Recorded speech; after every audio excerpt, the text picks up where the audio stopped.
பூஞ்சோலை மாணவர்கள் அனைவருக்கும் வணக்கம். இன்றைக்கி நிறுத்தற் குறிகளில் காற்புள்ளி பார்க்க போகிறோம். சரியா? இப்போது ஃபஸ்ட்டு காற்புள்ளி எங்கே வரும் அப்படின்னா, பொருட்களை எண்ணும் இடங்களில் வரும். 1 2 3 4 வரிசையாக வர இடத்துல வரும். இப்போ குறிஞ்சி கமா, முல்லை கமா, மருதம் கமா, நெய்தல் கமா.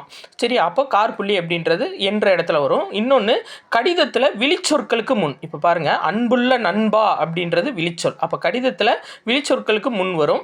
அடுத்து பாருங்கள், வினையச்சங்களுக்கு பின் வரும். இப்போ பாருங்களேன், பொழிலன் தோட்டத்திற்கு சென்று கமா வாழை இலை பறித்தான். இப்போ பாருங்கள், அப்போது தோட்டத்திற்கு சென்று அப்படின்ற இடம் வந்து வினை எச்சமா, அப்போ அதுக்கு அடுத்து காற்புள்ளி வரும். அடுத்து பாருங்கள், ரெட்டை மேற்கோள் குறிக்கு முன்னாடி வரும். இப்போது குழந்தை நிலாவை பார்த்து ரெட்டை மேற்கோள், நிலா நிலா ஓடிவா என்று பாடியது. இப்போ நேர்குற்றா வரும்போது எல்லாமே ரெட்டை மேற்கோள் தான் வரும். அப்போது அந்த ரெட்டை மேற்கோள் குறிக்கு முன்னாடி காற்புள்ளி வரும். அடுத்து பாருங்கள், முகவரியில் இறுதி வரி நீங்கள் மிச்சம் எல்லாத்துலேயும் வரும். இப்போ பாருங்கள், சா ஆண்டாள், இப்போ அனுப்புனர் சா ஆண்டாள் கமா எண் 45 கமா காமராசர் திரு கமா கடைசியில் முடிகிற இடத்துல தான் முற்றுப்புள்ளி வரும். சரிங்களா? மிச்ச எல்லா இடத்துலையும் காற்புள்ளி வரும். இப்போ அரைப்புள்ளி பாருங்கள், 2 தான்.